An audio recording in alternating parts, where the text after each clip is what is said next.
What started out as a lovely Sunday morning for Vicky Cook and her two granddaughters spiraled into a terrifying nightmare after she discovered that her daughter, 32-year-old Deanna Cook, was dead.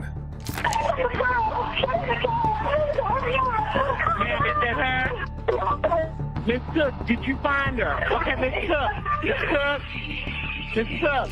2 days earlier, an intruder broke into Deanna's house and strangled her to death, leaving her body to rot inside the bathtub. They found Deanna's decomposing body floating in the bathtub. The faucet was left on, pouring water all over the floor. To make this case even more terrifying, Deanna had made many 911 calls, reaching out for help from a stalker, but help never came. Not even while a 911 operator listened on the line as the intruder strangled the life out of her.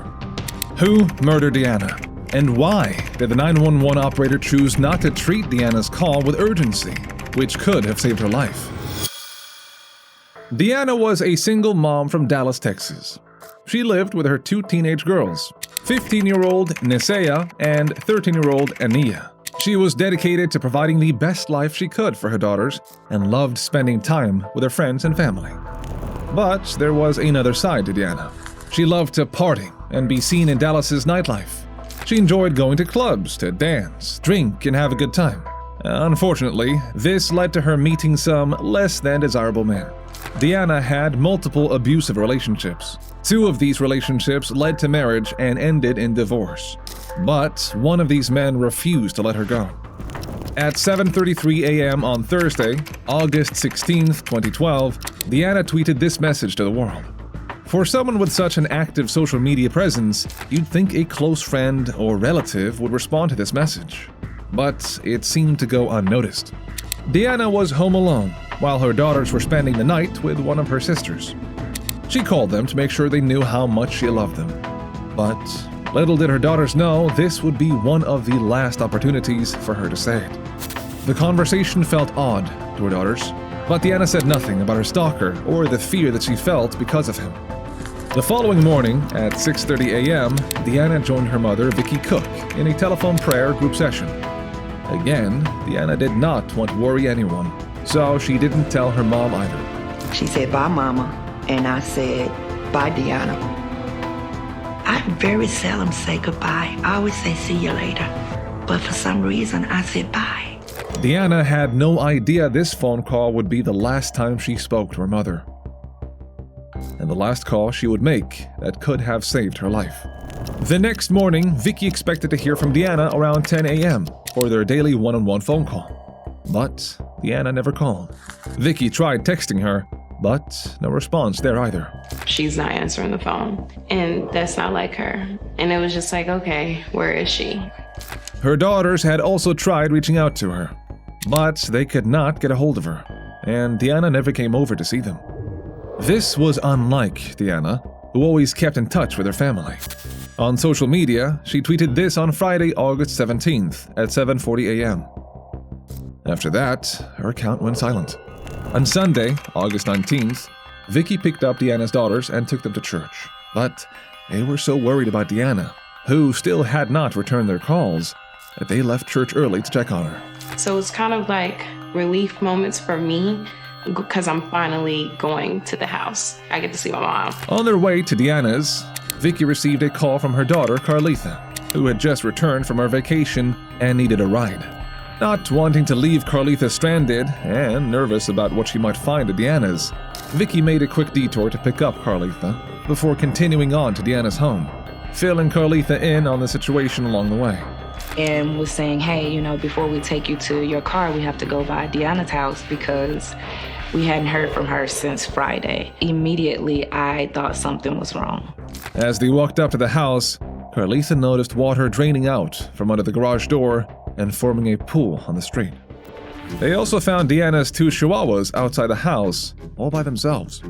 Vicky and the 2 girls banged on the door, yelling for Deanna, but received no answer. They tried opening the door, but it was locked. They walked around to the back of the house. The doormat was soaking wet from water leaking out beneath the door. Carlitha looked through the window. She could not see Deanna, nor was there any sign of a break-in. but all the floors appeared to be covered in at least 2 inches of water. At 1:44 p.m., Vicky called 911. Unfortunately, the call was answered by a stubborn operator who refused to dispatch officers without proof of foul play. Dallas 911, Graham, what's your emergency? My daughter has been missing since Friday. No one has Your been. daughter. She is 32. And I asked them if I could get an officer at the house. They told me no. Ma'am, can you just send the police over here? No, ma'am, you have to do this first. That's when the operator said that there was a call from that house 2 days prior. We're out there. I don't know what they came out there for, but we came out there. On the 17th. Yes, ma'am. Okay, that was just a couple of days ago. And Deanna's been missing since the 17th. Do you think it's foul play? Do you think somebody did something to her? Yes, I do. Still, the operator refuses to dispatch police to Deanna's home. No, I'm not refusing, ma'am. I just wanted some officers here to help us get in this house. Police can't help you get in the house. Carlitha realized she had to take matters into her own hands and kicked down her sister's door. And on the third kick, the door flew open. It's water. We got it in. We in. Okay, let me know if she's inside. The door banged open and a strong and foul smell struck them, like a slap to the face. When I kicked the door in, the first thing that came out was the smell. It was the smell of death, but none of them knew it yet. As they stepped through the door, water covered their feet, seeping into their shoes. Vicky led them through the house, following the flow of water while still on the phone with the 911 operator. So far, nothing in the house seemed out of place besides the flooding and the smell. The water appeared to flow from underneath Deanna's bedroom door. As Vicky attempted to push the door open, it fell from its hinges. They noticed the door frame was severely damaged. Somebody had forced it open. The hinges on her door had been kicked in. And I jumped back because I saw something on the bed and I thought it was her. But it wasn't her, it was a blanket. Deanna's room looked like someone had turned it upside down. Bedding, broken furniture, CDs, and splinters of wood were scattered across the floor. The 911 operator had finally heard enough to feel the need to send officers to Deanna's home. The operator tried to get Vicky and her family to leave the house and stay outside until the police arrived. Something happened in here. Her room is tore up. Okay, ma'am, I'm sending police. I need everybody back outside. However, Vicky could not wait until the police arrived and was anxious to know about their daughter's well-being. Now, turning her attention back to the water, Vicky saw that it was flowing from underneath the bathroom door in Deanna's room. Vicky opened the door. Oh my God. What is it? Ma'am, is that her? Miss Cook, did you find her? Okay, Miss Cook. Miss Cook. Miss Cook.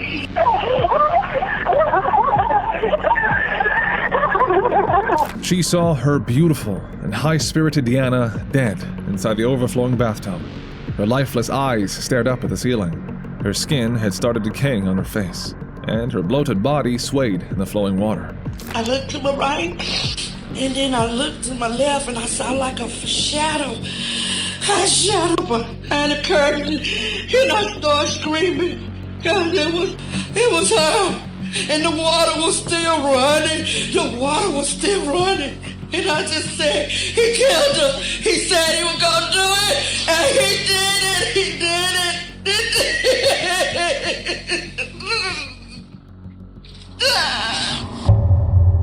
The police arrived at 2:04 p.m. It took them over 20 minutes to get there by the time the operator finally decided it was necessary to send officers to Deanna's home. By now, the decay and water damage were so severe, there was no way to determine the cause of Deanna's death without a medical examiner. So they had to wait for one to arrive at the scene. There was no reason for the operator to refuse to provide the family with police aid when Vicky called and made a report. If the operator would have immediately sent officers to the house, the family would never have had to suffer agonizing and life-changing trauma from discovering Deanna's body. The only thing I was thinking was, why did they let us find her? Why would they force us to see that? Because it was 3 generations. It's my mom finding a daughter. It's a daughter finding a sister. And then it's daughters finding their mother. In that state where Like her skin was gone on her face, you know? I'm big on accountability, but she probably could have had a chance, and I probably didn't have to see that. To add more insult to injury, Deanna had called the police 2 days prior to this discovery. This call should have saved Deanna's life, if it wasn't for the carelessness of the Dallas Police Department. At 10:54 a.m. on Friday, August 17th, 911 received this terrifying phone call. Dallas 911, what's your emergency? Okay, what's your address? Deanna's screams echoed through her phone as her attacker beat her, strangled her, and forced her head into the bathtub to drown her. The operator never acknowledged Deanna's screams as she spent the first few minutes of the call demanding an address. Hello? Need Police Fire Ambulance. I'm going to need an address.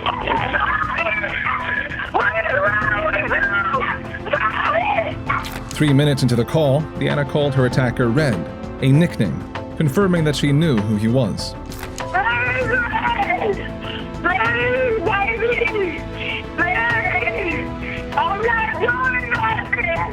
At this point, the operator stopped asking for information and just sat and listened as Deanna begged for her life. I'm not doing nothing to you. No! Nearly 8 minutes into the call, Deanna said her attacker's real name. Why are you doing this to me? I'm not doing anything. Please, Delvecchio. Please. Delvecchio is the name of Deanna's second ex-husband. They dated for 2 years and were married for another 2 before Deanna filed for divorce in 2010. 8.5 minutes into the call, Deanna lets out one last scream. Then the sounds of the struggle stop, but Delvecchio's voice continued to come through the line as he repeated,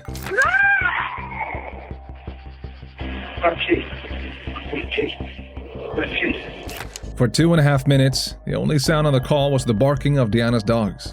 After the call ended, the operator sent 2 officers to Deanna's home, referring to the situation as a domestic disturbance. The dispatcher did not tell the responding officers she heard the victim screaming for her life. She didn't tell them she heard the victim scream the name Delvecchio.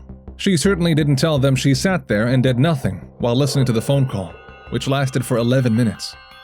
In no rush to respond, the police took 50 minutes to arrive at her home, making 2 stops along the way. One to check a burglar alarm and another to grab water at a convenience store. When they finally stopped at Deanna's house, all they did was knock on the door. Then they left after nobody answered. The police system ranks 911 calls by priority. A priority 3 or 4 call can take up to 10 hours for police to respond. A priority 2 can take about 90 minutes. A priority 1 up to 10 minutes. Had the operator made the call a priority 1, Deanna may still be alive today. There was no excuse for the mishandling of this 911 call, other than pure neglectfulness. But now the focus was on finding out how Deanna had died. A medical examiner determined the case to be a homicide, and police began their investigation into possible suspects, starting with the victim's romantic partners. Sadly, investigators already had the evidence they needed to find Deanna's killer, but they didn't know it yet. Investigators questioned Deanna's family about her past relationships, and all were quick to point fingers at her latest husband, 35-year-old Delvecchio Patrick. During their 2-year marriage, Deanna suffered horrible physical and mental abuse by Delvecchio. He never laid hands on her girls, but they witnessed their mother's abuse, as did other family members and friends. After Deanna left Delvecchio, the girls were so traumatized by him, they slept with knives under their pillows to feel safe. They lived in fear of him breaking into their home. At the crime scene, Vicky told investigators she knew the address for Delvecchio's father, and police went over there straight away. Delvecchio denied knowing anything about Deanna's murder. However, due to his outstanding warrants, police arrested him on the spot. Delvecchio was in police custody after a few hours from the time Deanna's body was discovered. Deanna's family breathed a sigh of relief, thinking the nightmare was over. But Carlitha, while at the station for questioning, was told by an officer that they needed to investigate the call that was made from Deanna's house on the day of her murder. The following day, the news of Deanna's 911 call was all over the media. For 11 minutes, you can hear Deanna Cook screaming, begging her ex allegedly to stop strangling her, gasping for air for 11 minutes. It's hard to believe that an operator wouldn't relay that kind of information to police. They subsequently arrive at Deanna's home. We understand it took them about 50 minutes until the call came in, until they arrived at Deanna's home. Knocked on the door, there was no answer, and then they simply left after that. We love to play the 911 call, but they're not releasing it. But the report from those who are reporting on those who have heard it is that for 11 minutes she's begging for her life, that you can allegedly, purportedly hear her ex threatening her on the call. How is it that the call, the dispatch, is described as simply domestic disturbance, which is not very descriptive? We have somebody who's on the phone screaming for her life, and certainly that should have been relayed to the officers. When the line goes dead, they're automatically sent out there anyway, and certainly when it's a domestic case, it is one of the most serious cases for police officers to arrive at. If they believe exigent circumstances existed, they should have gone into the house. So this is going to take on a whole life of its own, a whole investigation into the police department and who's responsible for really the death. KHOU is reporting Deanna Cook's ex-husband, Delvecchio Patrick, could be heard in the background saying he is going to kill her. Outraged, Deanna's family returned to the police station, demanding to hear her 911 call. As soon as the family heard Deanna's screams for help, Vicky walked out of the room. Deanna's daughters cried, and Carlitha screamed at the police officers for letting her sister die. She was screaming and hollering on a 911 call. The police should have kicked the door down, and they didn't. They just let my daughter die. Deanna trusted the Dallas Police Department to protect her, and they failed. When the 911 operator was questioned about how she handled Deanna's call, she claimed she couldn't hear Deanna being choked or Delvecchio's threats. The Dallas Police Department received massive backlash from the media from their disastrous failure, and the department took measures to correct their mistakes. The operator who took Deanna's call at the moment of her murder was suspended. The one who took Vicky's call was fired. The Dallas Police Department enhanced their training and procedures for 911 operators, police officers, and other first responders on how to effectively handle domestic violence calls. On May 22, 2015, almost 3 years after Deanna's death, her murder trial came to a close, as the jury announced their verdict. The Dallas County jury found Delvecchio Patrick guilty for murdering his ex-wife. And as soon as that guilty verdict was pronounced, people began spilling out into the hallway, and as you can imagine, the emotion spilled out there as well. Want to show you the reaction to Vicky Cook, Deanna Cook's mother, in that hallway right after the verdict was announced.